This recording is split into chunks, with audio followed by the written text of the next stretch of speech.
राधे राधे। चलिए, आज अपन शुरू करते हैं अपने ऐसे 300 पे क्वेश्चंस एंड आंसर्स। तो चलिए फटाफट शुरू करते हैं। तो चलिए अपन सबसे पहला क्वेश्चन देख रहे हैं। बड़ा ही सिंपल सा क्वेश्चन है। क्या है? Contents of an audit plan. आप सबको पता है ऑडिट प्लान के क्या क्या कंटेंट्स होते हैं। पहला तो हम उस पर क्या रिकॉर्ड करते हैं? Nature, timing, extent of risk assessment procedure, nature, timing, extent of further audit procedure and nature, timing, extent of other audit procedure in order to obtain the objective of the given standards. Right. साथ में ध्यान रखना, जो ये जो process है वो continuous and dynamic process है। राइट। इसमें कंटिन्यूसली क्या होते हैं? चेंजेस होते रहते हैं। और इसमें क्या आगे क्या लिखता है कि ये क्या है, जो ऑडिट स्ट्रेटेजी होती है उससे ऑडिट प्लान क्या होता है और ज़्यादा डिटेल्ड होता है। फिर ये क्या बोलता है? The planning of this audit procedure take place over the course of audit as the audit plan for the engagement develops. Right. एक बार आप इसको रीड कर देना, बहुत ईजी है। ओके, नेक्स्ट क्वेश्चन है। देखिए सबसे लास्ट लाइन अपन देखते हैं। What additional matters would be considered in initial audit engagement bye senior partner in establishing the overall audit strategy and audit plan of the key company limited. चलिए, तो अपन को directly question पता चल गया ऐसे 300 का है। किसकी बात कर रहे हैं? ऑडिट स्ट्रेटेजी की बात कर रहे हैं। अगर इनिशियल ऑडिट का केस है तो आप क्या और एडिशनल मैटर्स को कंसिडर करोगे? चलिए, अपन को बहुत अच्छे से पता है, एक बार पूरा क्वेश्चन देख लेते हैं क्या है। एक कंपनी है की कंपनी, उसने एक ऑडिटर अपॉइंट किया है एबी को। अब ये क्या है? Being the first year of audit, तो audit firm AB as per its system of SQC involve a senior partner of the firm to review the overall audit strategy prepared by the team members। अब ये है कि चलिए, normal सा question है, simple सा question है। Direct question पूछा गया है क्या कि इनिशियल ऑडिट के केस में आप और क्या एडिशनल मैटर को कंसीडर करोगे। तो देखिए, जब इनिशियल ऑडिट है तो सबसे पहले हमने क्या किया होगा? प्रीवियस ऑडिटर के साथ क्या किया होगा? कम्युनिकेट किया होगा। तो उसके जो रिजल्ट थे हम क्या करेंगे? उसको भी कंसीडर करेंगे। राइट। साथ में हमने एज पर एसक्यूसी 1 हमने प्रीलिमिनरी एंगेजमेंट एक्टिविटी को भी परफॉर्म किया होगा, जिसमें हमने क्लाइंट की इंटीग्रिटी को देखा होगा, हमारी कॉम्पिटेंसी के रिगार्डिंग हमने कुछ है ना प्रोसीजर परफॉर्म किए होंगे, एथिकल रिक्वायरमेंट के रिगार्डिंग कुछ प्रोसीजर परफॉर्म किए होंगे। तो हम क्या करेंगे? उसके रिजल्ट्स को भी कंसीडर करेंगे। बात समझ में आ रही? अब देखिए अब ये क्या है? इनिशियल ऑडिट है तो ऐसे 510 अप्लाई होता है।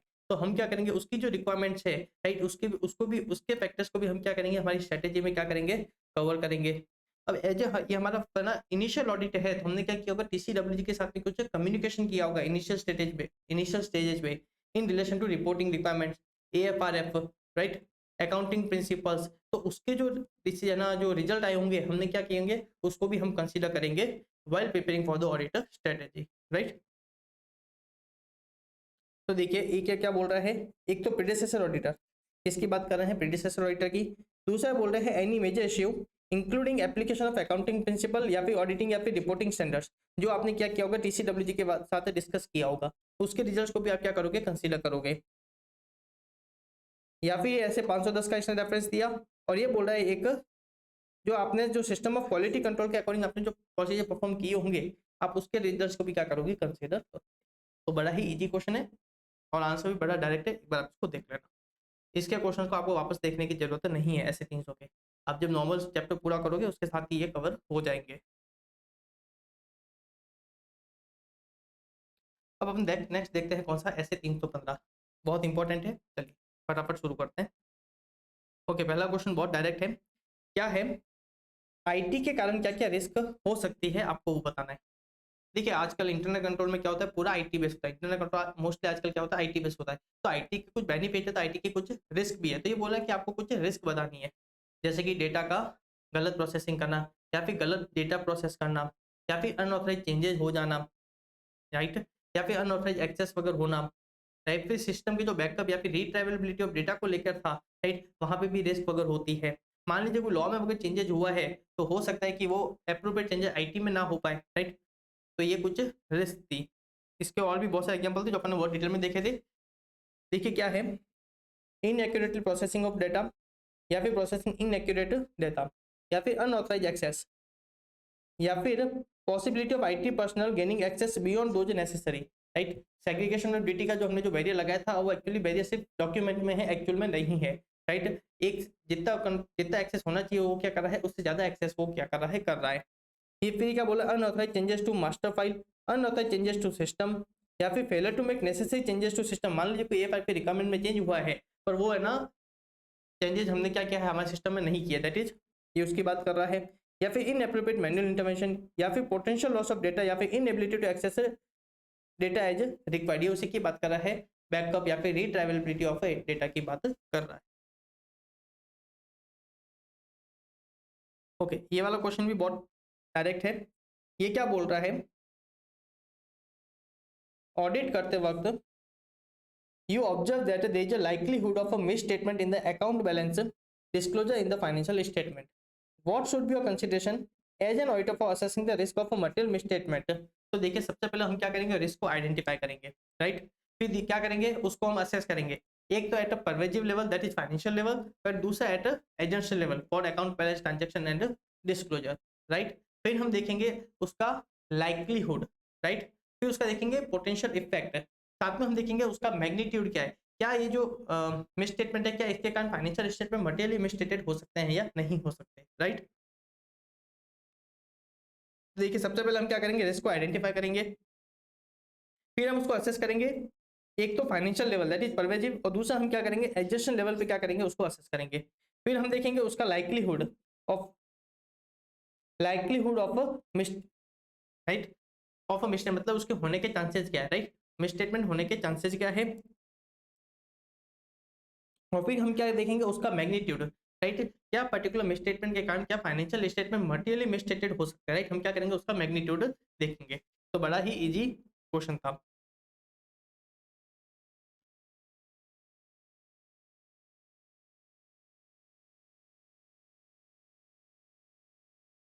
ओके, नेक्स्ट क्वेश्चन है, इसका भी अपना लास्ट लाइन देखते हैं। What may be the point of indication that may direct auditor to जज that risk identified may be significant. Okay, एक बार पूरा क्वेश्चन पढ़ते हैं। The identified risk are assessed by auditor as to significance on account of its likely impact by way of material misstatement appearing in the financial statement or by affecting internal control system. What may be the point of indication? ये बोल रहा है कि अगर आपको कोई risk identify हुई है तो क्या वो रिस्क सिग्निफिकेंट है या नहीं है, इसमें आप क्या क्या फैक्टर्स देखोगे। आप देखोगे क्या ये रिस्क है, क्या वो फ्रॉड से रिलेटेड है, राइट, क्या ये रिलेटेड पार्टी से रिलेटेड है, बराबर, या फिर कोई सिग्निफिकेंट अकाउंटिंग एस्टिमेट आपने लिया है क्या ये उससे रिलेटेड है, राइट, जहाँ पे अनसर्टेनिटी क्या थी, ज्यादा थी, बराबर, या फिर कोई है ना अकाउंटिंग या फिर इकोनॉमी कोई सिग्निफिकेंट डेवलपमेंट वगैरह हुए हैं, क्या ये रिस्क उससे है, या फिर जो outside normal course of business जो होते हैं, जो ट्रांजैक्शन होते हैं, क्या ये रिस्क उससे रिलेटेड, अगर उससे रिलेटेड है तो क्या होगी, ये रिस्क सिग्निफिकेंट रिस्क होगी, राइट। ये अपन कुछ फैक्टर्स देखे थे, राइट, इसके बेसिस पर ऑडिटर डिसाइड करता है कि रिस्क सिग्निफिकेंट है या नहीं। तो देखिए क्या बोलता है, क्या ये रिस्क फ्रॉड से रिलेटेड है, या फिर क्या ये रिस्क सिग्निफिकेंट इकोनॉमिक या फिर अकाउंटिंग या अदर डेवलपमेंट से रिलेटेड है, या फिर कॉम्प्लेक्सिटी ऑफ ट्रांजैक्शन देखेंगे, या फिर हम देखेंगे क्या ये ट्रांजैक्शन रिलेटेड पार्टी के साथ थे। ये वाला पॉइंट बात करता है सिग्निफिकेंट अकाउंटिंग एस्टिमेट जहां पे अनसर्टेनिटी क्या थी, ज्यादा थी। फिर ये बात करता है outside the normal course of business, right. तो बहुत डायरेक्ट डायरेक्ट क्वेश्चन पूछे गए। तो एक बार आपने स्टैंडर्ड अच्छे से कर दिए तो इसके मैक्सिमम क्वेश्चन आपके वहीं से हो जाएंगे, राइट, इसके मैक्सिमम क्वेश्चन अपन क्या होंगे वहीं से हो जाएंगे। अब देखिए काफी जगह अपने क्वेश्चंस की मार्किंग नहीं करी है, राइट। तो आपको क्या करना है, अब आपके जो नोट्स है आप क्या करोगे, इनको मार्किंग करोगे, और जो क्वेश्चन जिस पॉइंट से रिलेटेड है आप क्या करना, उस पॉइंट के नीचे उस क्वेश्चन का रेफरेंस दे देना, राइट। क्वेश्चन टेक्निकल है तो आगे लिख देना कि क्वेश्चन को रेफर करना है, क्वेश्चन इजी है तो उसके आगे लिख देना इजी है, इसको वापस देखने की जरूरत नहीं है, right.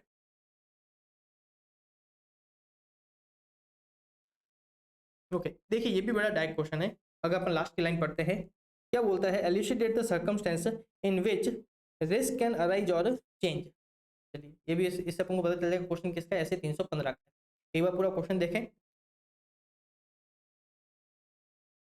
Entities RAP include how management identify business risk relevant to preparation financial statement in accordance with the entity's AFRF, estimates their significance, assess the likelihood of occurrence, decide upon the action to respond and to manage them, and the result thereof.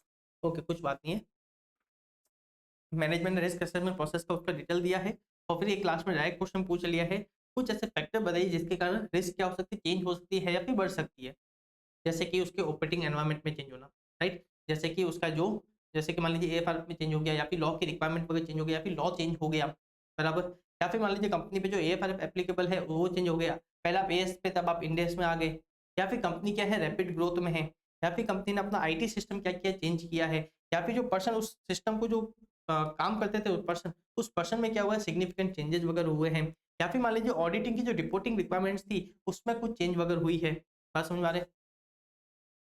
तो मान लीजिए आपने कोई restructure वगैरह किया है, या फिर आपने कोई नए नाम अपना नया आपने क्या किया, कोई नए प्रोडक्ट्स वगैरह निकाले, या फिर आपने क्या किया है, आपका जो ऑपरेशंस है वो क्या किया है और ज़्यादा डाइवर्सिफाई वगैरह किया है, बराबर? अगर ऐसे कुछ सिचुएशन है तो उसके कारण आपकी रिस्क क्या हो सकती है, चेंज हो सकती है। देखिए, चेंज इन ऑपरेटिंग एनवायरनमेंट जैसे कि लॉ एंड रेगुलेशन में चेंज होना, पर्सनल में चेंज होना, आपने नया इंफॉर्मेशन सिस्टम लगाया है, आप पहले मैनुअल में थे अब आप ऑटोमेटिक में आ गए, या फिर रैपिड ग्रोथ हो रही है, आपने नई टेक्नोलॉजी लगाई है, न्यू बिजनेस मॉडल प्रोडक्ट, अपने नए प्रोडक्ट वगैरह लॉन्च किए हैं, आपने कॉर्पोरेट रिस्ट्रक्चरिंग करी है, मान लीजिए मर्जर एक्विजिशन वगैरह किया है, आप पहले इंडिया में काम करते थे अब आप बाहर काम कर रहे, that is foreign operation, new accounting pronouncement, right? तो ये क्या थे कुछ सर्कमस्टेंसेस जिसके कारण क्या हो सकती है, रिस्क चेंज हो सकती है।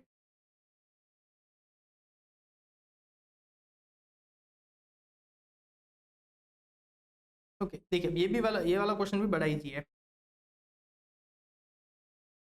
एक कंपनी है एबीसी लिमिटेड, वो क्या था, पहला वो सारा अपना काम मैन्युअली करती थी, पर इस साल क्या किया है, उसने अपना सारा काम क्या किया है, ऑटोमेट किया है बाय इन्वॉल्विंग ईआरपी, रोबोटिक्स या फिर एनालिटिक्स।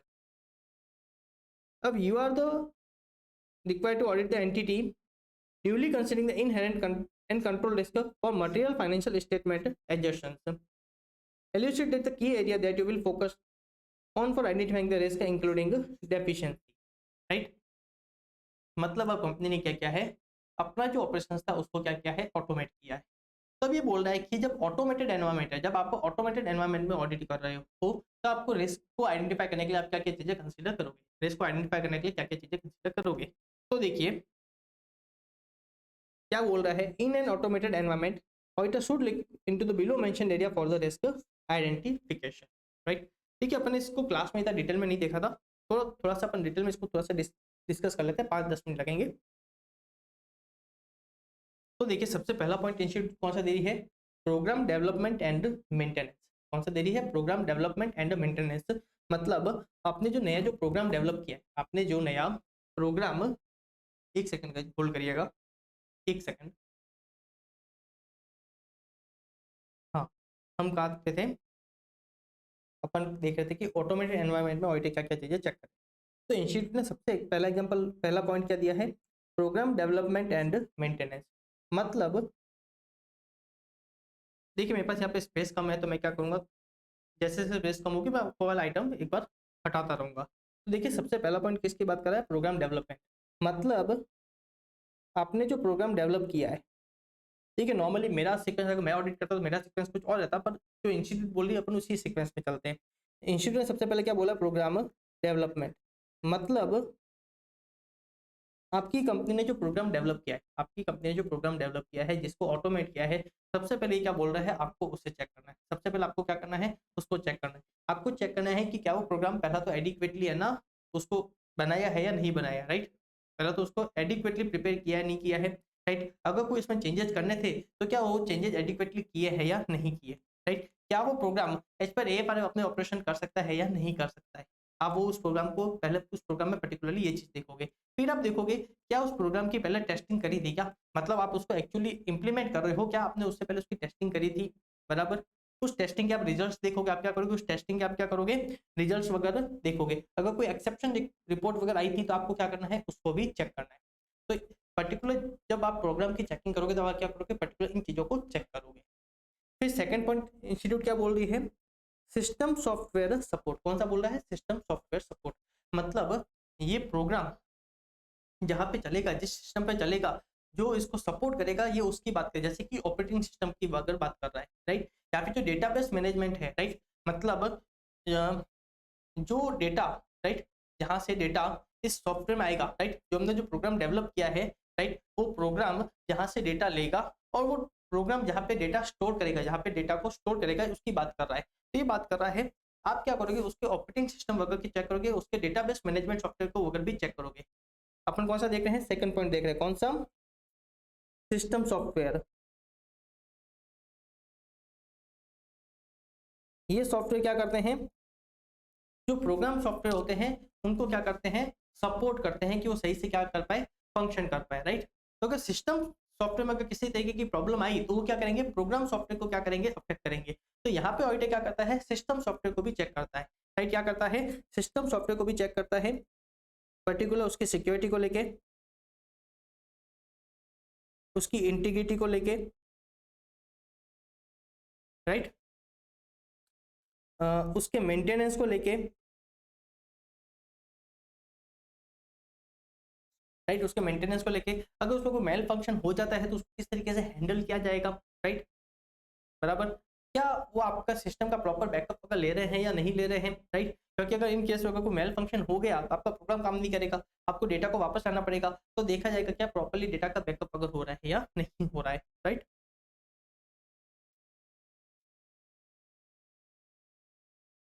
हाँ, तो तीसरा पॉइंट इंस्टीट्यूट ने कौन सा दिया है, operation including processing of data, right. अब ये मतलब ये एक्चुअल प्रोसेसिंग की बात कर रहा है, राइट। एक्चुअल किसकी बात कर रहा है, एक्चुअल प्रोसेसिंग की बात कर रहा है। मतलब क्या ये डेटा एक्यूरेटली प्रोसेस कर रहा है, राइट। अपन यहाँ पे डेटा की इंटीग्रिटी चेक करेंगे, उसकी एक्यूरेसी चेक करेंगे, डेटा का कंप्लीटनेस वगैरह चेक करेंगे, राइट।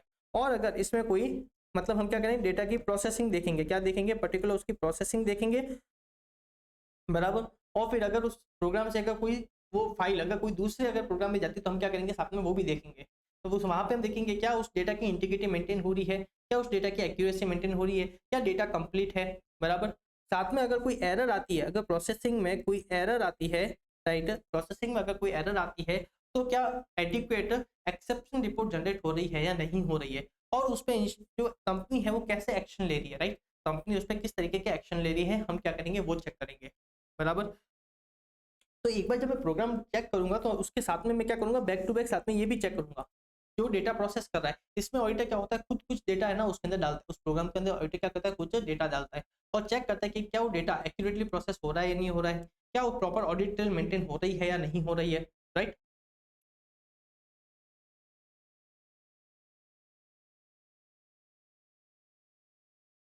ओके, तो तीसरा पॉइंट जैसे समझ लेना किससे, डेटा प्रोसेसिंग से, राइट।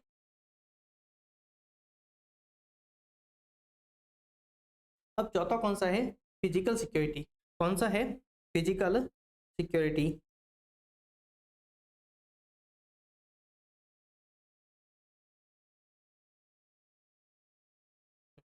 देखिए, जो हमारा जो आईटी इंफ्रास्ट्रक्चर है ये उसको सिक्योरिटी के लेके बात कर रहा है, राइट। मतलब उस सिस्टम को कोई वहाँ पे कोई अनऑथराइज एक्सेस वगैरह नहीं होना चाहिए, राइट। उसकी चोरी वगैरह नहीं हो जाए इसलिए वहाँ पे क्या होना चाहिए, प्रॉपर एडिक्वेट सेफगार्ड वगैरह लगे हुए होने चाहिए, वहाँ पे प्रॉपर उसकी मॉनिटरिंग होनी चाहिए, राइट। साथ में वहाँ पे है ना बैकअप के वगैरह भी क्या होने चाहिए, एक प्रॉपर प्रोसेस होना चाहिए। साथ में वहाँ पे थेफ्ट ना हो जाए या फिर फ्लड के कारण या फिर कोई है ना दूसरा इलेक्ट्रिक शॉक के कारण आपके आईटी को किसी तरीके का है ना एडवर्स इफेक्ट नहीं हो, उसके लिए भी वहां पे क्या होना चाहिए, एडिकेटर सेफगार्डर लगे होने चाहिए, राइट।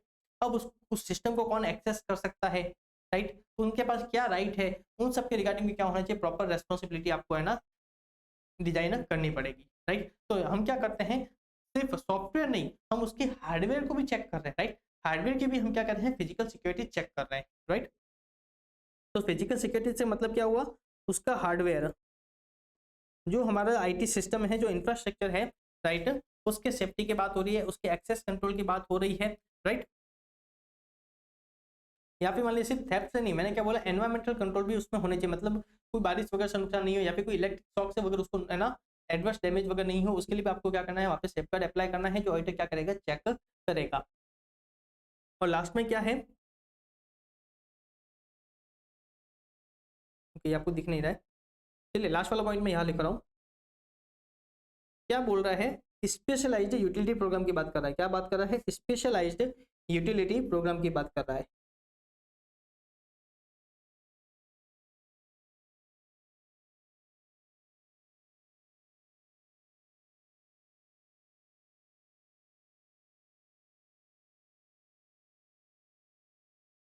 अब देखिए स्पेशलाइज्ड यूटिलिटी प्रोग्राम, अब ये जो प्रोग्राम होते हैं इनका है ना क्या होता है, स्पेसिफिक पर्पज होता है। ये जो प्रोग्राम होता है इनका क्या होता है, स्पेसिफिक पर्पज होता है, और ये बहुत पावरफुल पर्पज होते हैं, राइट। अगर इसको सही तरीके से मेंटेन नहीं किया तो ये आपके आईटी सिस्टम को क्या कर सकते हैं, एडवर्सली अफेक्ट कर सकते हैं, जो इनकेस आपके फाइनेंशियल स्टेटमेंट में जो आपके आइटम आने चाहिए वो क्या करेंगे, उसको भी इफेक्ट करेंगे। अब देखिए पर्टिकुलर यूटिलिटी प्रोग्राम में क्या होता है, जैसे कि फाइल मैनेजमेंट हो गया, फाइल मैनेजमेंट हो गया, या फिर मान लीजिए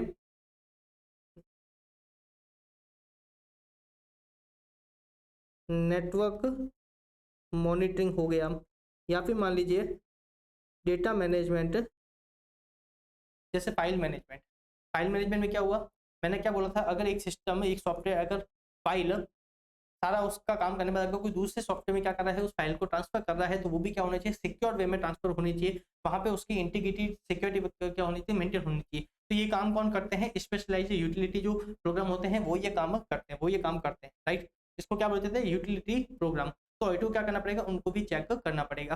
साथ में किसकी बात करता है, डेटा मैनेजमेंट की, राइट। किसकी बात करता है, डेटा की मैनेजमेंट, जो इंश्योर करेगा डेटा एक्यूरेट है, राइट, डेटा कंप्लीट है, डेटा में कोई अनऑथराइज एक्सेस वगैरह नहीं हो रहा है, राइट, डेटा में कोई अनऑथराइज चेंजेस वगैरह नहीं हो रहा है, that is data management software, data management software, बराबर। इसको नॉर्मली कौन है ना हैंडल करता है, जो एडमिनिस्ट्रेटर होता है, डेटाबेस का जो एडमिनिस्ट्रेटर होता है वो ही इसको क्या करता है, एक्सेस करता है, बराबर।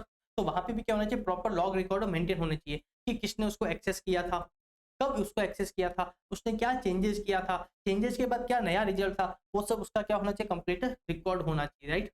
साथ में क्या होता है, जैसे नेटवर्क मॉनिटरिंग सॉफ्टवेयर वगैरह हो गए, राइट, नेटवर्क वो क्या करते हैं, जैसे कस्टमर जैसे आपके साथ कुछ इंटरेक्ट कर रहा है, राइट, कस्टमर आपके साथ आपकी कंपनी के साथ इंटरेक्ट कर रहा है, तो क्या करता है, नेटवर्क मॉनिटरिंग सॉफ्टवेयर उस है ना नेटवर्क को क्या करता है, कंटिन्यूअसली मॉनिटर करता रहता है, राइट, कि वो सिक्योर वे में सारा है ना ट्रांजेक्शन हो रहे हैं या नहीं हो रहे। नेटवर्क पे जो ट्रैफिक है वो क्या करता है, उसको भी मॉनिटर करता रहता है।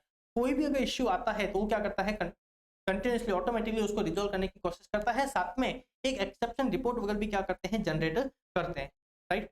तो ये क्या बोलता है ऑडिटर को, वापस अपन अपने क्वेश्चन पे आ जाते हैं।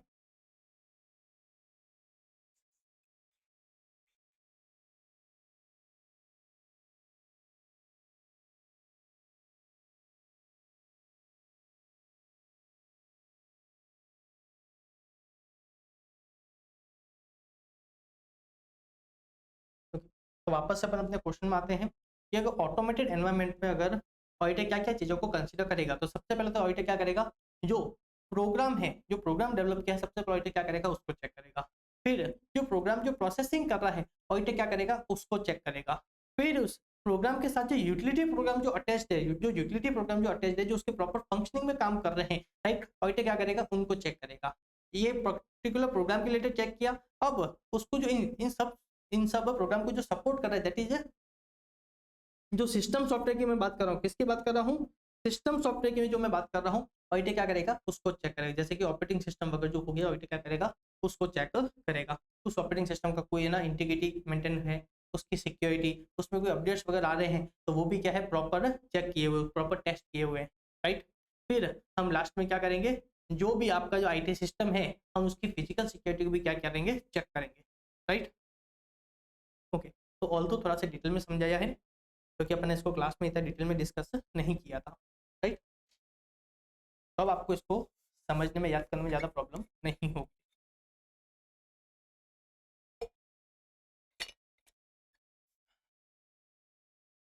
अगर एग्जाम में क्वेश्चन आता है तो आपको सिर्फ ये 5 पॉइंट ही लिखने हैं, इसको एक्सप्लेन करने की जरूरत नहीं है। अब हम देख रहे हैं अपना नेक्स्ट स्टैंडर्ड कौन सा है, ऐसे 320, कौन सा देख रहे हैं, ऐसे 320, राइट। चलिए शुरू करते हैं, बड़ा ही इजी स्टैंडर्ड है।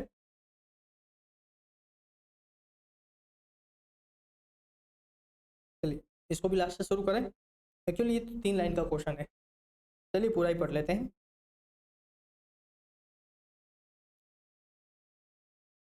एक सीए है, वो एक कंपनी की ऑडिट कर रहा है, बराबर। इनिशियली उन्होंने क्या किया था, कोई मर्टिलिटी लेवल सेट किया था, पर ड्यूरिंग द ऑडिट उनको पता चला कि कंपनी ने क्या किया है, एक बहुत हैवी मशीनरी क्या करी है, इंपोर्ट करी है, बराबर। अब ये बोल रहा है कि ऑडिटर है वो क्या करना चाहता है, मटेरियलिटी को फिर से री इवेल्युएट करना चाहता है, क्या करना चाहता है, मटेरियलिटी को फिर से री इवेल्युएट करना चाहता है। तो देखिए ऑफ कोर्स सबसे पहले ऑडिट क्या करता है, इनिशियल स्टेज पे क्या करता है, प्लानिंग स्टेज पे for the overall financial statement क्या करता है, मटेरियलिटी को सेट करता है। फिर हमने वहाँ पे बात की थी, अगर कोई पर्टिकुलर अकाउंट बैलेंस के लिए भी ऑडिटर को लगता है कि लोअर मटेरियलिटी लेवल सेट करना चाहिए, तो ऑडिटर क्या करेगा, वो भी सेट करता है। साथ में ऑडिटर वहाँ पे क्या करता है, परफॉर्मेंस मटेरियलिटी वगैरह भी सेट करता है। फिर स्टैंडर्ड में क्या दिया हुआ था, अगर ड्यूरिंग द ऑडिट आपको कोई नई इन्फॉर्मेशन मिलती है, अगर वो इन्फॉर्मेशन आपको पहले पता होती तो आप डिफरेंट मटेरियलिटी लेवल सेट करते, तो उस केस में आप क्या कर सकते हो, अपनी मटेरियलिटी को फिर से क्या कर सकते हो, रिवाइज कर सकते हो। मतलब इस केस में जो सीए है, जो भी XYZ सीए है, वो क्या कर सकता है, मटेरियलिटी को फिर से रीइवैल्यूएट कर सकता है। पहला केस, अगर आपको कोई नई इन्फॉर्मेशन मिलती है तो। फिर उस केस में अगर आपको लगता है कि मटेरियलिटी को रिवाइज करना चाहिए, तो आपको देखना है कि क्या साथ में मुझे अपनी परफॉर्मेंस मटेरियलिटी को भी क्या मुझे रीइवैल्यूएट करना चाहिए। साथ में आप देखना है कि उसका मेरे nature timing action of audit procedure पे क्या इफेक्ट होगा। ये तो एक बेसिक सिनेरियो था। फिर ध्यान रखना ऐसे 450 भी बोलता है, क्या जब भी आप मिस स्टेटमेंट को आप कंसीडर करोगे कि वो मटेरियल मिस स्टेटमेंट है या नहीं है एज पर ऐसे 450, तब आप एक बार फिर से क्या करोगे, ऐसे 450 के अकॉर्डिंग आप क्या करोगे, मटेरियलिटी को ना कंसीडर करोगे कि अभी भी मटेरियलिटी अप्रोप्रिएट है या नहीं, राइट।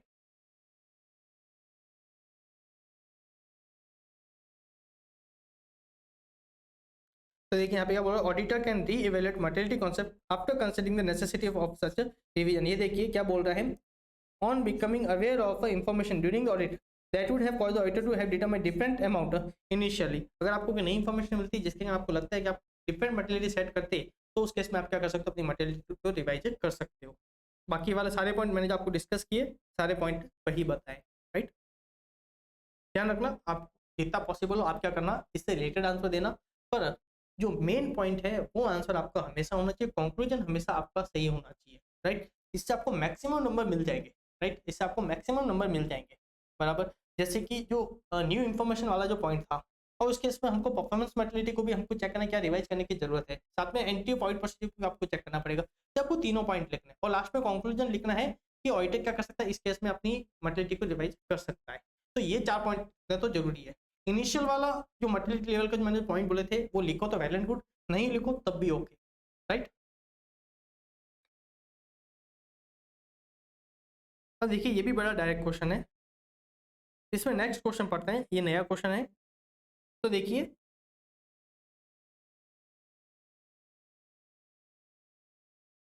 एक सीए है, वो एक लिमिटेड कंपनी की ऑडिट कर रहा है, वो प्लानिंग स्टेज पे मटेरियलिटी लेवल क्या करना चाहता है, सेट करना चाहता है। अब आपको क्या करनी है, उसकी हेल्प करनी है मटेरियलिटी लेवल को सेट करने में। तो ये बोल रहा है कि please guide him with respect two factor that may affect the identification of appropriate benchmark for this purpose. तो पहला क्वेश्चन तो क्या हुआ कि क्या क्या फैक्टर ऑडिटर कंसीडर करता है in determining benchmark at initial stages. तो इनिशियल स्टेजेस पे मैंने क्या बोला था, बेंचमार्क परसेंटेज में सेट होता है, किसमें सेट होता है, परसेंटेज में। अब परसेंटेज किसका होगा, डिपेंड करता है एंटिटी टू एंटिटी।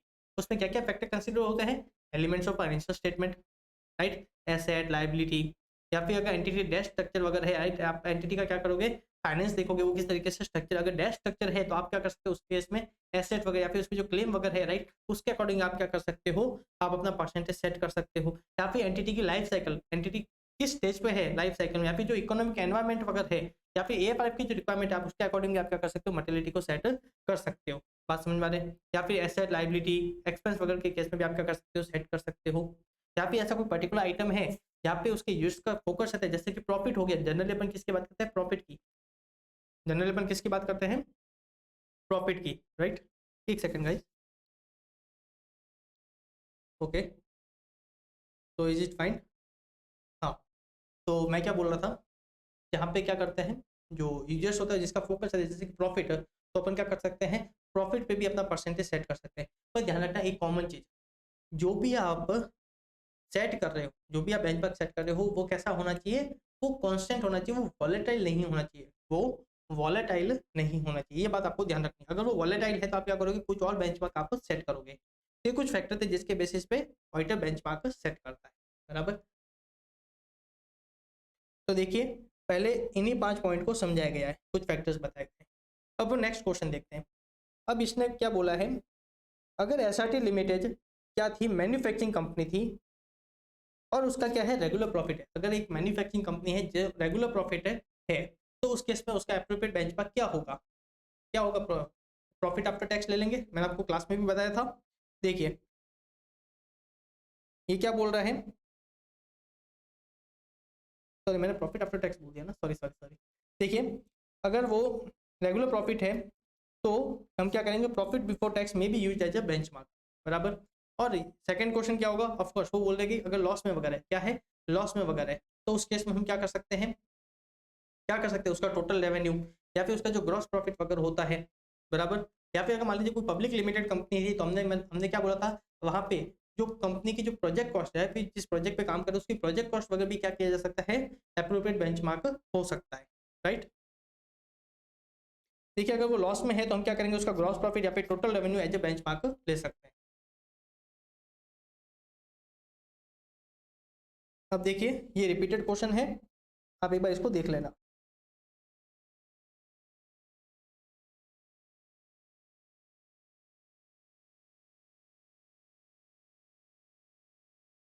ओके, ये वाला क्वेश्चन भी बड़ा इजी है और अच्छा क्वेश्चन है, चलिए इसको अपन अच्छे से देखते हैं। देखिए चलो इसको भी बहुत बड़ा क्वेश्चन है तो इसको पहले मैं सबसे लास्ट की 2-3 लाइनें पढ़ना शुरू करूंगा। देखिए क्या हुआ है, as a result the last month actual sales represented only 25% of the estimated sale. Now mister Sushil is confronted with a dilemma regarding the appropriate approach to evaluate an uncorrected misstatement using the previously calculated mortality.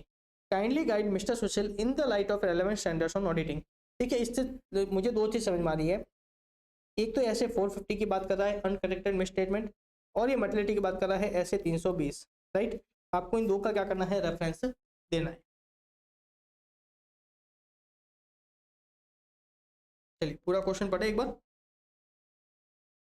देखिए question क्या है, while assessing the impact of uncorrected misstatement in the audit of a construction private limited, Mr. Sushil encountered significant issue related to calculation of mortality on sale. Initially mortality calculation were based on estimated figure provided by the management. देखिए of course, देखिए क्या होता है, हम क्या करते हैं, जो मर्टिलिटी है उसको प्लानिंग स्टेज पे, इनिशियल स्टेज पे मर्टिलिटी को सेट करते हैं, तो उसके जब हम उस समय जब मर्टिलिटी सेट करते हैं तो वो किसके बेसिस पे होती है, एस्टिमेट बेसिस पे होती है, एस्टिमेट बेसिस पे होती है। देखिए उस समय तो हमारे पास पूरे 12 मंथ्स का, पूरे फाइनेंशियल ईयर का तो अपने पास डेटा होता नहीं है, तो उस केस में हम क्या करते हैं, एस्टिमेट बेसिस पे हम क्या करते हैं, चीज़ों को कैलकुलेट करते हैं, उसके बेसिस पे क्या करते हैं, मर्टिलिटी को सेट करते हैं। देखिए इसीलिए ऐसे 450 बोलते हैं। ऐसे 450 क्या होता है, पूरी ऑडिट कंप्लीट करने के बाद आप देखते हो कि मिस स्टेटमेंट मटेरियल है या नहीं, राइट। फॉर एन एग्जांपल, तो ये क्या बोलता है, उस समय आपके पास सारा डेटा अवेलेबल होता है, तो आपके जब सारा डेटा अवेलेबल है तो उस डेटा के बेसिस पे आप फिर से देखें कि आपकी मटेरियलिटी अभी भी अप्रोप्रिएट है या नहीं। इसीलिए ऐसे 450 बोलता है कि आपको वापस से क्या करना चाहिए, मटेरियलिटी को एक बार रिकंसिडर करना चाहिए। तो इस ये केस से क्या है, ये केस क्या था, इस सीए ने क्या किया, इनिशियली एस्टिमेट बेसिस पे क्या किया था, मटेरियलिटी को सेट किया था। क्या किया था, इनिशियली मर्टिलिटी लेवल को सेट किया था, पर जो एस्टिमेट किया होगा और जो एक्चुअल रिजल्ट है उसमें क्या थे, कुछ सिग्निफिकेंट चेंजेस आ गए थे, उसमें क्या था, कुछ सिग्निफिकेंट चेंजेस आ गए थे। अभी तक क्वेश्चन ने ये बात करी है, अब सिग्निफिकेंट चेंजेस क्या है, अब क्वेश्चन वो बताएगा। देखिए ये क्या बोल रहा है, during the estimation of full year sale the management extrapolated from the actual amount of 11 month to derive the 12 month of a sale. अब कंपनी के पास 11 मंथ का रिकॉर्ड था, उससे क्या किया, 12 मंथ के सेल को क्या, टोटल 12 मंथ के सेल को क्या किया गया, एस्टिमेट किया गया था। अब हुआ क्या, however given the nature of construction as a company in the construction sector where monthly sale exhibited substantial variation, a unique challenge emerged. The actual sale for the last month deviated significantly from the estimated sale due to an unforeseen increase in the stamp duty rate imposed by government in that region. As a result, last month actual sales represented only 25% of the estimated sales. हमने जितनी cell estimate करी थी 12वें महीने की 12th month की cell, उसकी सिर्फ 25% हुई, मतलब उसमें क्या हुआ, सिग्निफिकेंट चेंजेस हुआ, राइट। अब ये बोल रहा है कि इस केस में आपको क्या करना है, मिस्टर सुशील को क्या करना है, फिर से गाइड करना है। तो हम क्या करेंगे, 450 और 320 दोनों का रेफरेंस देंगे, राइट। 450 क्या करता है, एक बार जब आप मिस स्टेटमेंट को कंसीडर करोगे कि वो मटेरियल मिस स्टेटमेंट है या नहीं है, क्या फाइनेंशियल सिस्टम उसके लिए उसके कारण मटेरियल मिस स्टेटेड है या नहीं है, तो आप वो कंसीडरेशन करो। उससे पहले आपको फिर से देखना है कि मटेरियलिटी जो आपने सेट करी थी इनिशियली, क्या वो अभी भी अप्रोप्रिएट है या नहीं, और नहीं है तो आप क्या करोगे, उसको चेंज करोगे, अगेन सेम आपको फिर से देखना है performance materiality and other audit procedure, nature timing action of other audit procedure पे इसका क्या इफेक्ट है, राइट। ये कौन बोलता है, ऐसे 450। ऐसे 320 क्या बोलता है, अगर आपको कोई नई इन्फॉर्मेशन मिलती है जिसके कारण आपको लगता है कि जो मैंने इनिशियली मटेरियलिटी सेट की थी, राइट, अगर मैं कोई दूसरी सेट करता तो आपको क्या करना चाहिए, उसको वापस से रिवाइज करनी चाहिए। तो इस केस में मिस्टर सुशील क्या करेंगे, अपनी मटेरियलिटी लेवल को क्या करेंगे, फिर से रिवाइज करेंगे। जो 25% सेल हुई है उस डेटा को कंसीडर करते हुए क्या करेंगे, मटेरियलिटी को फिर से सेट किया जाएगा। तो देखिए बड़ा इजी क्वेश्चन है। इन्होंने क्या किया, एक ऐसे 450 का रेफरेंस दिया और एक ऐसे 320 का रेफरेंस दिया। ये क्या बोलता है, रीअसेसमेंट क्यों जरूरी है एज पर ऐसे 450। The reassessment is crucial to confirm the ongoing appropriateness of the mortality in light of the entity's actual financial result। वो आपने एस्टिमेशन बेसिस पे करी थी, अब जो एक्चुअल रिजल्ट है आपको उसके बेसिस पे देखना है कि आपकी मटेरियलिटी अभी भी वैलिड है या नहीं। नहीं है तो क्या करिए, उसको रिवाइज करिए और फिर आप देखिए कि मटेरियल मिस स्टेटमेंट है या नहीं। देखिए 320 में अपन नॉर्मली क्या करते हैं, जो एस्टिमेट्स होते हैं उसके बेसिस पे हम सेट करते हैं।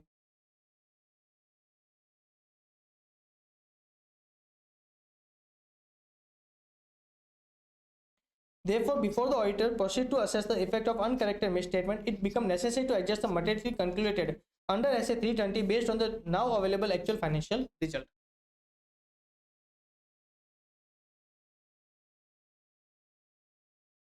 अभी आपस से उसकी बोला है कि अगर आपको नई इंफॉर्मेशन मिलती तो आप क्या करते, मटेरियलिटी को रिवाइज करते, तो उसी की बात कर रहा है। फिर ये बात करता है परफॉर्मेंस मटेरियलिटी की बात कर रहा है जिसकी अपन ने बात करी थी। फिर ये बात करता है nature timing action of other audit procedures. अब अपने सारे केस, सारा लॉ एंड रेगुलेशन समझा दिया, ऐसे 450 320 बता दिया। अब ये फैक्ट ऑफ द केस बता रहा है। आप सीक्वेंस चेंज भी कर सकते हो, आप पहले फैक्ट ऑफ द केस बता सकते हो, फिर आप रेलेवेंट प्रोविजन बता सकते हो, फिर आप क्या कर सकते हो, कंक्लूजन बता सकते हो। अब ये फैक्ट ऑफ द केस बता रहा है क्या, कि हमने 11th मंथ की जो सेल थी, राइट, उसके एस्टिमेट पे हमने क्या किया था, ओवरऑल मटेरियलिटी को सेट किया था, पर सिंस जो 12th मंथ की सेल थी वो सिर्फ क्या रही थी, 25% रही थी एस्टिमेट की, बराबर। तो इस सिनेरियो में क्या करना चाहिए, जो ऑडिटर है उसको रिव्यू और रीअसेस करना चाहिए अपनी मटेरियलिटी को, जो उसने इनिशियली सेट की थी उसको क्या करना चाहिए, फिर से रीअसेस करना चाहिए।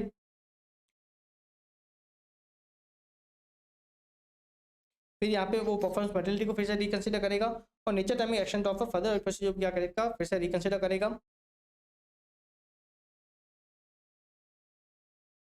राइट। तो बड़ा ही इजी क्वेश्चन था, एक बार इसको देखना जरूर, बहुत इजी क्वेश्चन। अब हम देखते हैं अपना नेक्स्ट क्वेश्चन, कौन सा देख रहे हैं, सॉरी नेक्स्ट स्टैंडर्ड देख रहे हैं। आज के सेशन का नेक्स्ट स्टैंडर्ड रहेगा कौन सा, ऐसे 330, बहुत इजी है, बहुत हद से ज़्यादा इजी है।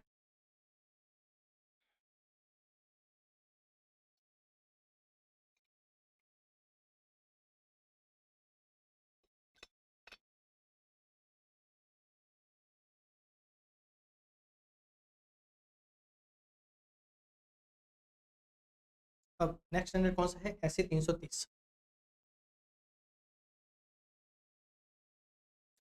देखिए क्वेश्चन क्या है, आप एक जेड लिमिटेड आप उसकी ऑडिट कर रहे हो। अब ऑडिटर यहाँ पे क्या चाह रहा है, auditor wants to rely on audit evidence obtain in the previous auditor in respect of effectiveness of the internal controller instead of retesting of the same during the current audit. As an auditor to the as an adviser to the auditor kindly question him about the factor that may warrant retest of control. देखिए अगर आप previous audit, मैंने आपने जो control जो test किया था, अगर आप उसके रिजल्ट को यूज करना चाहते हो तो आपको सबसे पहले देखना पड़ेगा during the audit current year में क्या वो कंट्रोल अभी भी रेलेवेंट है, आपको उसका कंटिन्यूइंग रेलेवेंस चेक करना है। अगर वो कंट्रोल आज भी रेलेवेंट है तभी आप क्या कर सकते हो, पिछले साल के जो टेस्ट ऑफ कंट्रोल के रिजल्ट थे आप क्या कर सकते हो, यूज कर सकते हो। अब कंटिन्यूइंग रेलेवेंस कैसे चेक करेंगे, अगर ऑडिटर उसमें चेक करेगा क्या उसमें कोई सिग्निफिकेंट चेंजेस हुए हैं या नहीं हुए, राइट। यहाँ पे ऑडिटर चेक करेगा significant information during the current year, right. मैं आपको बताऊंगा सिग्निफिकेंट इन्फॉर्मेशन यहाँ पे हम क्या क्या देखने वाले हैं। तो नॉर्मली क्या है, हमको चेक करना है कि जो कंट्रोल थे क्या वो अभी भी कंटिन्यूइंग, उसका रेलेवेंस हम चेक करेंगे। अगर वो अप्रोप्रिएट है तभी हम क्या करेंगे, पिछले साल के ऑडिट के टेस्ट को हम क्या कर सकते हैं, यूज कर सकते हैं, बराबर। अदरवाइज हमको क्या करना पड़ेगा, करंट ईयर में क्या करना पड़ेगा, फिर से कंट्रोल को टेस्ट करना पड़ेगा।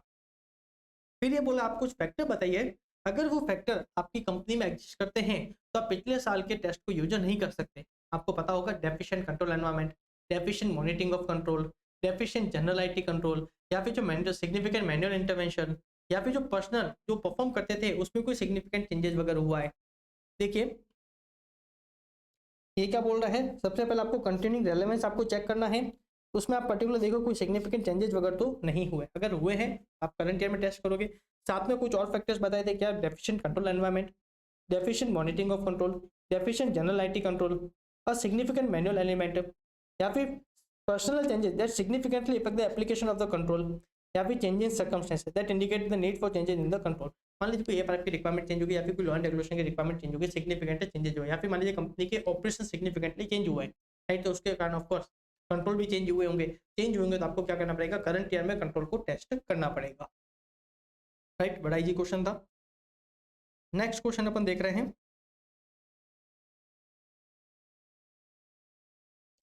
एक कंपनी है होप सॉल्यूशन, उसके ऑडिटर कौन है, CAY।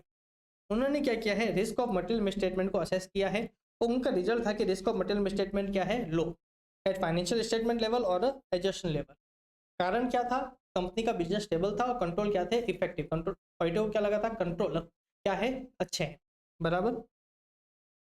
अब क्या हुआ, however despite the low ROMM assessed, he chooses to send external confirmation request to third party for confirmation of certain material contract entered into with them by the company.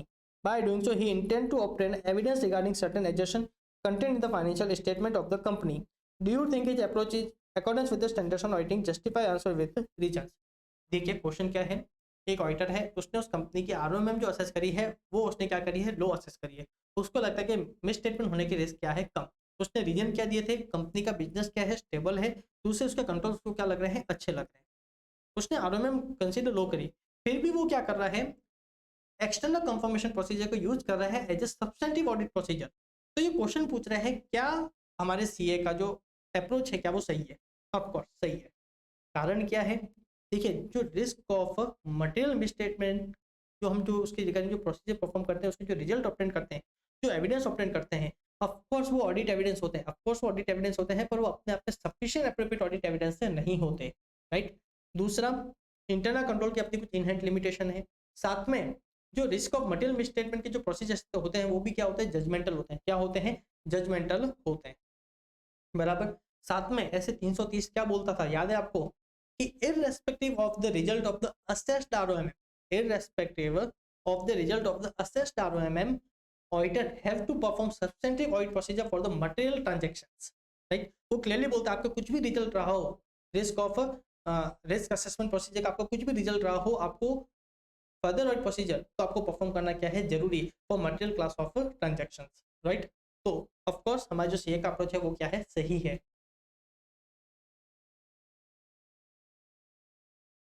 देखिए सबसे पहले ऐसे 330 की बात कर रहा है,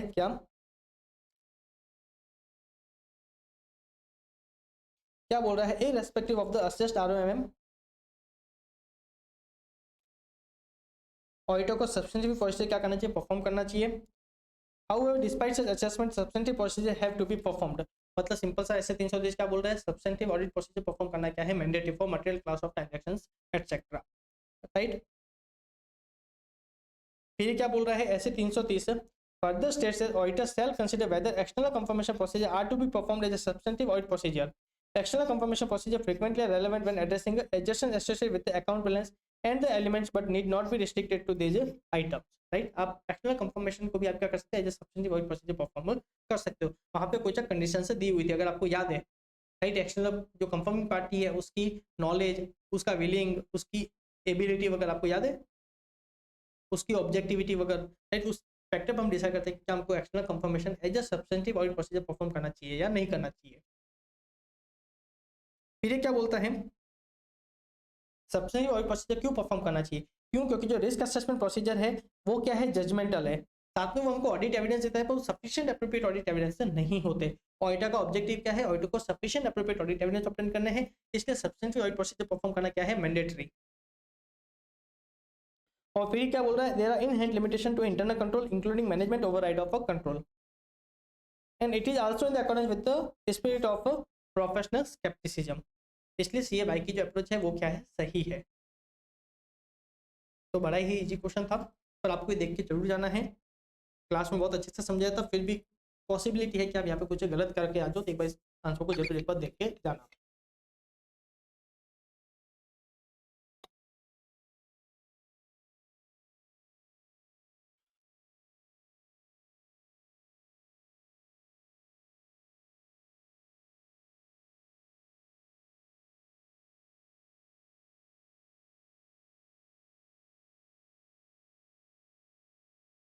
ओके, लास्ट 2 क्वेश्चंस रहे हैं, फटाफट पूरे करते हैं, दोनों ही बहुत इजी क्वेश्चन है।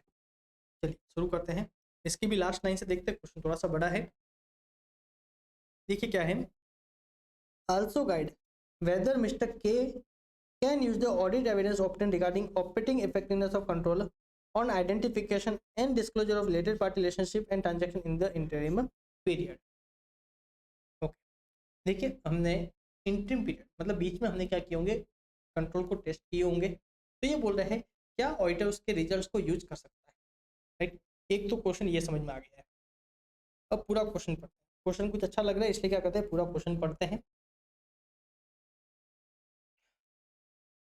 देखिए क्वेश्चन क्या है, while formulating the audit plan and responding to ROMM identified assessed in related party transaction relationship, Mr. K, the engagement part of the audit team of ABC Limited, decided to rely upon the internal control placed for identification and disclosure of related party relationship and transaction in accordance with the applicable financial reporting framework. You are required to guide Mr. K regarding the necessity to test the control to obtain sufficient and appropriate audit evidence. Also guide whether Mr. K can use the audit evidence obtained regarding operating effectiveness of the control on identification and disclosure of related party relationship and transaction in the interim period. पहले interim period वाला अपन पूरा कर ले। तो देखिए ऐसे 330 क्या बोला था, अगर आपने इंटरिम पीरियड में अगर कोई एविडेंस आपने ऑब्टेन किए हैं, राइट, तो आपको देखना है क्या सिग्निफिकेंट चेंजेस तो नहीं हुए। आपने जब टेस्ट किए थे उसके बाद उन कंट्रोल में कोई सिग्निफिकेंट चेंजेस तो नहीं हुए। अगर हुए हैं तो आपको क्या करना है, उन कंट्रोल को फिर से रीटेस्ट करना पड़ेगा, राइट। फिर अगर आपको क्या करना पड़ेगा, उसका कंटिन्यूइंग रेलेवेंस आपको चेक करना है, राइट। अगर वो अभी भी रेलेवेंट है तो आप क्या कर सकते हो, अपने रिजल्ट्स को क्या कर सकते हो, यूज कर सकते हो, बराबर। उस केस में आप क्या कर सकते हो, इंटरिम पीरियड के रिजल्ट्स को यूज कर सकते हो।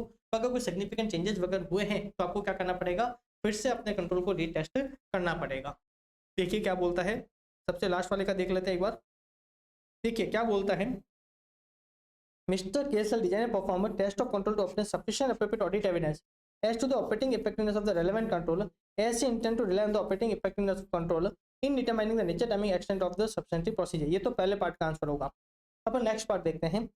Further, he is also required to obtain the audit evidence about significant changes to those control subsequent to the interim period, along with the additional audit evidence to be obtained for the remaining period in accordance with the requirement of standards on auditing as discussed above।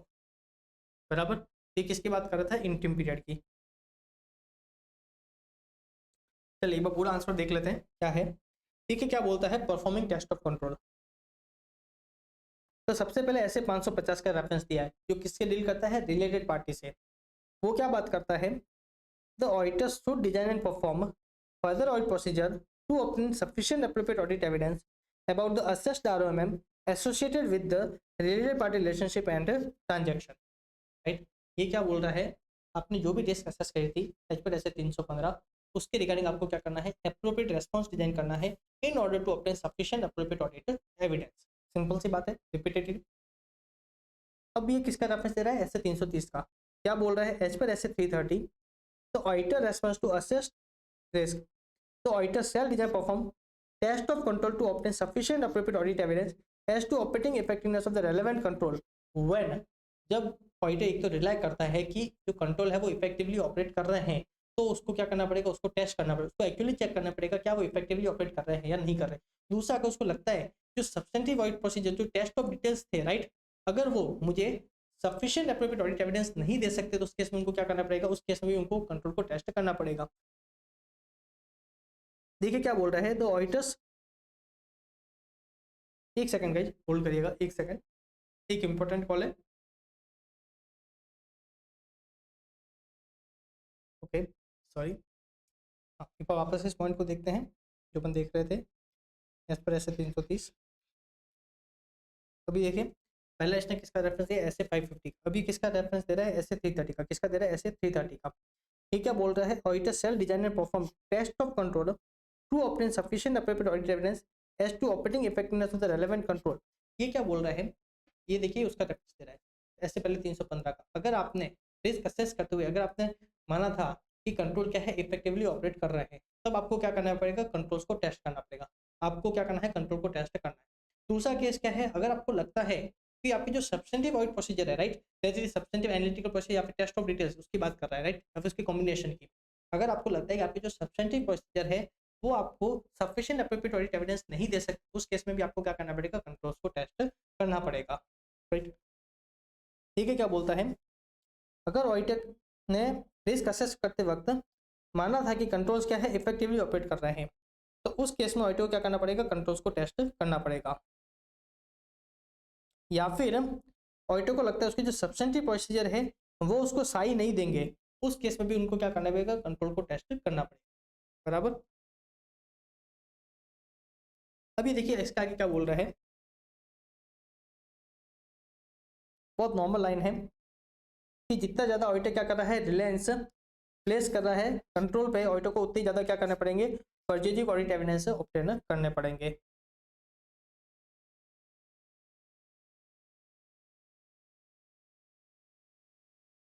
ठीक है, कुछ खास नहीं है। अब देखिए आगे last वाली बात कर रहा है,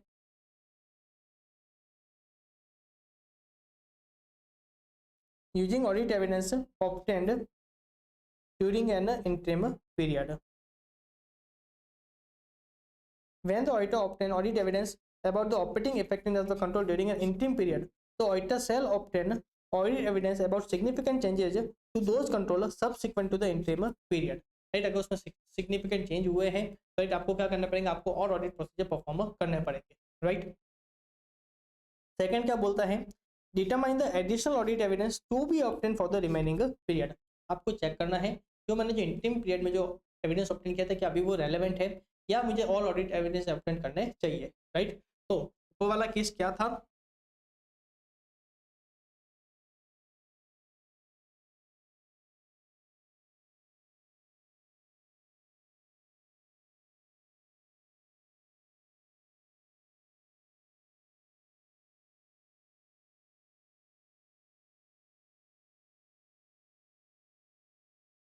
तो अपने दोनों चीज का आंसर दे दिया।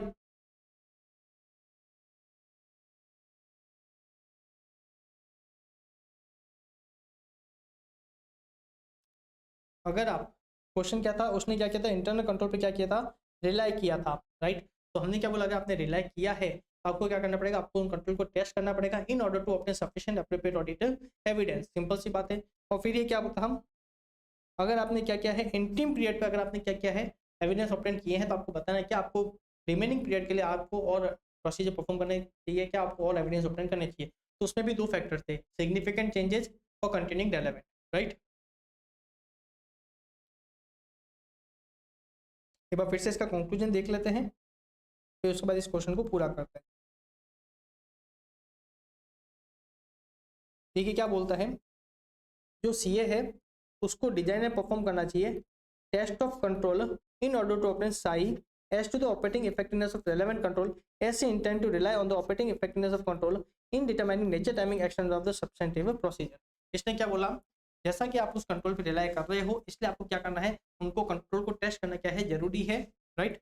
दूसरा क्या बोल रहा है, others is also required to obtain audit evidence about the significant changes to those control subsequent to interim period। अगर जिस समय आपने चेक किया था उसके बाद अगर उसको उसमें अगर कोई सिग्निफिकेंट चेंजेस हुए हैं तो आपको क्या करना पड़ेगा, उसके रिगार्डिंग आपको ऑडिट एविडेंस ऑब्टेन करने पड़ेंगे।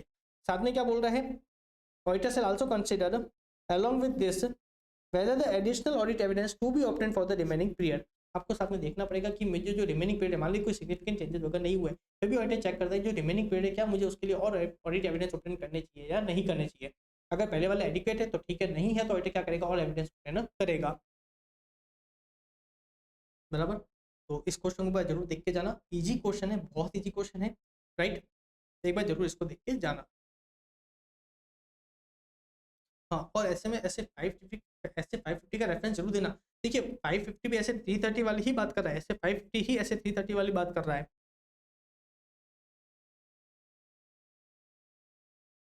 ये देखिए ऐसे 330 यहाँ तक बात करता है, जो मैंने हाईलाइट किया ऐसे 330 यहाँ तक बात करता है, और उसके आगे की बात कौन कर रहा है, ऐसे 550। पर रेफरेंस देना जरूरी है, नहीं दोगे तो बिना फालतू का एक नंबर कट जाएगा, राइट।